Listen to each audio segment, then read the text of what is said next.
Now, Way 31 Storm Tracker meteorologist Grace Anello with 31 Triple Doppler. Well, there's a great thing about field trips to the museum. You can do it any time of year. It's always lovely because you're inside. Yeah. It's always something fun to do. I want to go to the Cook Museum now. Yeah, I mean, this weekend might be a great weekend to do it, considering we do have rain in the forecast. Absolutely. All right, let's get you your out the door forecast. And then, of course, we got to talk about that system forming in the tropics. Take a look right now.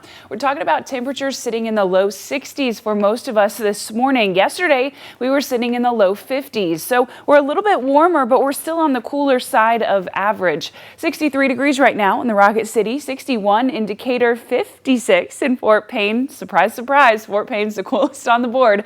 As you're heading out the door this morning, it's not quite feeling like fall, but it is feeling cool, and we're nowhere near muggy, so at least that is good news. 4:48 on your Tuesday morning, and 31 Triple Doppler is rain-free. It is cloud-free. Today is the last day for a while that I'm going to be able to say that. So as you head into the rest of your day today, I hope you spend a whole lot of time outside enjoying the sun and enjoying this weather while it's here, because rain, it's coming our way starting tomorrow night and lasting for quite some time after that. By the time we get to lunchtime, this afternoon, we're sitting in the mid-80s. Our high temperature today is going to be 90 degrees. That's just a degree or two above average. The good news is, because our humidity is so low, we're also only going to be feeling about 90 degrees. All right, so let's skip forward to Thursday. We do have a severe weather risk, brand new this morning in the Tennessee Valley. Now, it's all of us west of I-65, including our southern counties of Morgan, Coleman, and Blount. That level 1 out of 5 risk is coming from, at that point, what will be the remnants of Francine pushing into our area.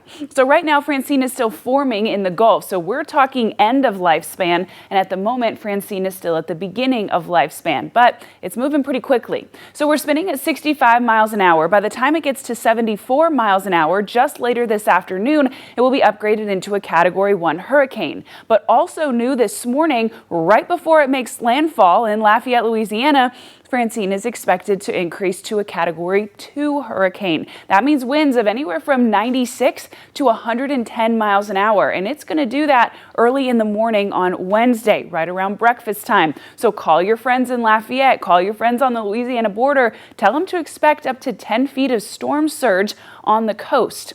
From there, once it makes landfall, Francine weakens. It becomes a tropical storm and then a post-tropical depression, and it kind of follows along the Mississippi River.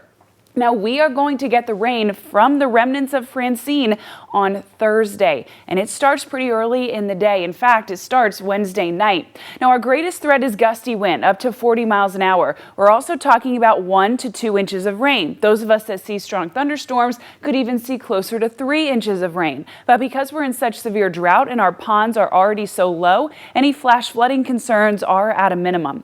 It is possible that we could see a few spin-up tornadoes. That is something we're continuing to monitor. The portion of Francine that's going to come to us is that right front quadrant, which we know is the most dangerous portion of the storm. But I don't want you to be scared. I just want you to keep checking in with us as we continue to keep you updated.